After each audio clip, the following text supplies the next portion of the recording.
बिस्मिल्लाहिर्रहमानिर्रहीम, अस्सलाम वालेकुम students. Class 9 maths chapter number 6, जिस चैप्टर का टाइटल है अलजेब्रिक मैनिपुलेशन, नाम से जाहिर है कि ये सारा अलजेब्रा से मुतालिक है। और क्वेश्चन नंबर 8 इस एक्सरसाइज का, एक्सरसाइज 6.1 का, इसकी पहली एक्सरसाइज 6.1, उसका क्वेश्चन नंबर 8। और स्टेटमेंट क्या है क्वेश्चन नंबर 8 की? उसमें उसने आपको दिया हुआ है एलसीएम और एचसीएफ।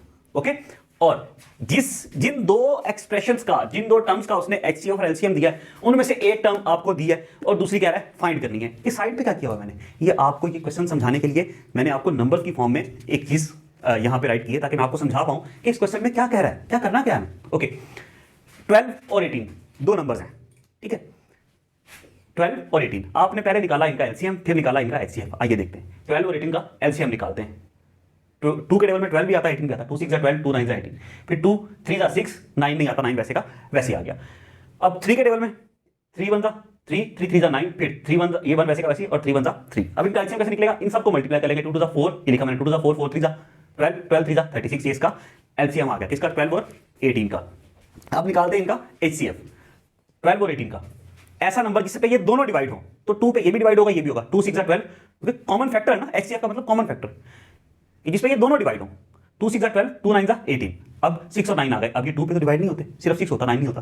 तो 3 पे ये दोनों डिवाइड होंगे, यहाँ 3 लिख दिया। 3 2 6, 3 3 9। अब आगे हम नहीं चलेंगे, क्योंकि ये दोनों किसी भी कॉमन नंबर पे डिवाइड नहीं होते, हमने कॉमन फैक्टर निकालना है। एचसीएफ क्या आया? 2 × 3 = 6।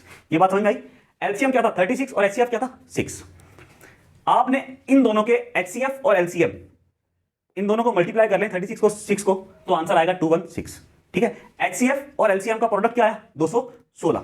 ऐसे ही है ना, एचसीएफ मल्टीप्लाई बाय एलसीएम क्या आया? 216 इक्वल्स टू, ये जो ओरिजिनल दो नंबर्स थे जिनका एचसीएफ और एलसीएम निकाला और उसका प्रोडक्ट ही आया, अगर आप उन नंबर्स को मल्टीप्लाई करो 18 और 12 को, तो भी आंसर 216 ही होगा। ये बात समझ में आई? नहीं, याद है?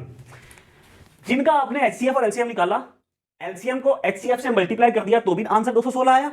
और जिन नंबर्स का या जिस एक्सप्रेशन का आपने ये दोनों चीजें निकाल के मल्टीप्लाई की, अगर उन्हीं को आपस में मल्टीप्लाई कर दें, तो भी आंसर वही आएगा। बात समझ में आई? मतलब किसी एक्सप्रेशन का या किसी नंबर का, दो नंबर्स का एचसीएफ और एलसीएम निकाल के उनको मल्टीप्लाई कर दें, उनके आंसर्स को, जो आंसर आएगा वो इक्वल होगा किसके? कि अगर आप उन नंबर्स को खुद आपस में मल्टीप्लाई कर दें, उसी के। ये बात समझ में आई?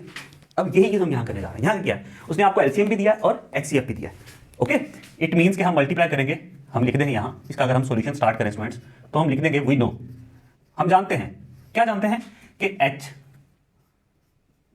सी F multiply by L C M, ये किसके इक्वल होगा? पी ऑफ एक्स के multiply by Q of X के।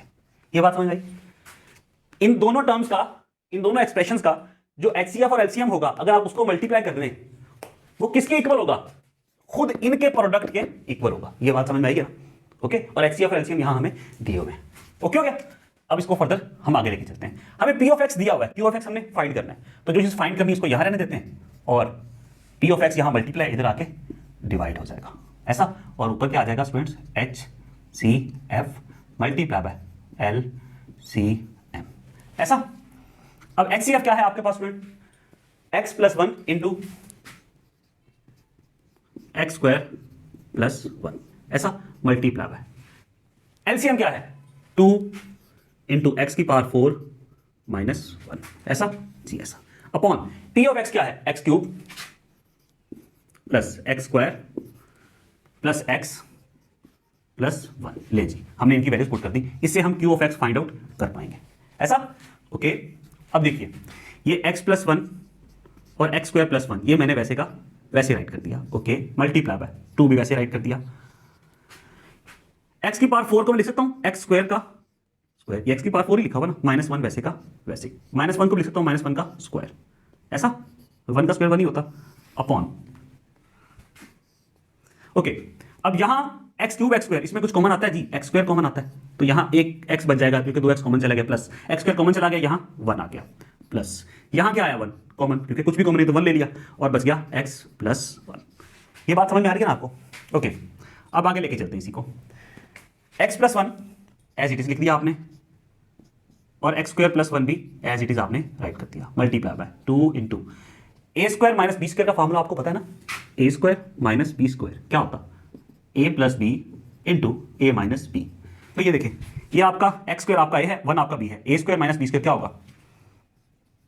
ए plus B into A minus B, ऐसा अपॉन एक्स प्लस वन इसमें भी है, इसमें भी है, एक्स प्लस वन कॉमन आ गया, okay, X square plus one.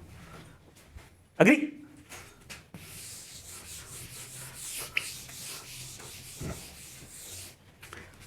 अब हम आगे चलते हैं। Q of X equals to what? देखिए, एक्स प्लस वन और X square plus one, X plus one और एक्स स्क्वायर प्लस वन, ये मैंने वैसे के वैसे राइट कर दिया, मल्टीप्लाई बाय 2 लिख दिया, into x square plus one, ये भी वैसे का वैसे लिख दिया, ओके। अब ये एक्स स्क्वायर माइनस वन है ना, तो ये वही है ना, अगर आप इसको देखो ए स्क्वायर माइनस बी स्क्वायर वाली कहानी, एक्स स्क्वायर देखे ना, अगर है एक्स स्क्वायर, इसको मैं लिख सकता हूं यूं, माइनस वन को वन का स्क्वायर, तो ये बन जाएगा ए plus B into A minus B, ये चीज है ना। तो बाकी यहां तक तो मैंने वैसे लिख दिया, इसको मैंने ब्रेक करके लिख दिया A plus B into A minus B. I hope ये समझ में आ गया। अपॉन ये मैंने एज इट इज राइट कर दिया x plus one into X square plus one. अब स्टूडेंट्स इनको कैंसिलेशन कर लेते हैं, काटन पीटी कर लेते हैं। देखो ये नीचे भी एक्स प्लस वन है, ऊपर भी एक्स प्लस वन है, ये कट सकता है जी, ये कट गया, ओके। नीचे एक्स स्क्वायर प्लस वन है, ऊपर भी एक्स स्क्वायर प्लस वन है, ये भी कट गया। क्या बचा? 2 into X square plus one into x plus one into x minus one. ये हम क्या निकाल रहे हैं स्टूडेंट्स? ये क्यू ऑफ एक्स निकाल रहे हैं, ओके। 2 वैसे का वैसे आ गया, एक्स स्क्वायर प्लस वन भी वैसे का वैसे आ गया। अब एक्स प्लस वन और x minus one, A plus B into A minus B, इसी से हमने ये चीज की। अब ये हमें दिया, उससे वापस ये लिख सकते हैं ना, ए plus B into A minus B, A square minus B square. अच्छा, अब आप कहेंगे सर इसको वापस, इसका कोई यूज भी नहीं हुआ, इसको वापस इसी फॉर्म में लिखना था, तो हम इसको ब्रेक ना करते, वहां एक्सपेंड ना करते। क्यों किया? ये आपने करना है, ठीक है। कुछ टीचर्स हो सकता है ये कहें कि इसको ना कीजिएगा, इसको जरूर कीजिएगा। फिर भी अगर आपके क्लास टीचर की और मेरी बात में क्लैश है, तो आपने क्लास टीचर की बात मानी, लेकिन बेटे इसको जरूर कीजिएगा। आपने एग्जाम में कोई ऐसा पहलू नहीं छोड़ना जिसपे आपका एक नंबर भी कट जाए, ओके। एक नंबर, जितना कंपटीशन है, एक नंबर आपका इंपॉर्टेंट है, okay. X square minus one, ये एज इट इज आ गया। अब अगले स्टेप में आते हैं, 2 into A square minus B square, क्या होता है? A plus B into A minus B. तो अगर आप यहां पे देखें तो ये आप एक्स स्क्वायर आपका ए है और वन आपका बी है। अब आप यहां पे आए, देखें क्या ये चीज और ये चीज सेम नहीं है? X square plus one, x square minus one, इससे क्या बनेगा वापस? एक्स की पावर 4 माइनस वन, क्योंकि ए प्लस बी, ए माइनस बी क्या होगा? ए स्क्वायर माइनस बी स्क्वायर, इसका स्क्वायर ये, इसका स्क्वायर ये। तो इसको मैं डायरेक्ट लिख सकता हूं इस फॉर्म में, एक्स की पावर 4 माइनस वन, ये होगा। अगर आप इसको एक स्टेप और एक्सपेंड करना चाहें तो कर सकते हैं, क्या? ये चीज है, बल्कि कर लीजिए, बेहतर है, ठीक है। A plus B into A minus B, A square minus B square equals to Q of X. हमारे पास स्टूडेंट्स क्या आ गया? 2 इंटू एक्स की पावर 4 माइनस वन का स्क्वायर, वन ही रहेगा। ये हमारे पास इसका आंसर आ गया। Are we clear students? तो ये क्वेश्चन नंबर 8 हमारा कंप्लीट हो गया। आई होप आपको समझ आ गया होगा। अब इंशाल्लाह अगली वीडियो में मुलाकात हो। अल्लाह हाफिज़।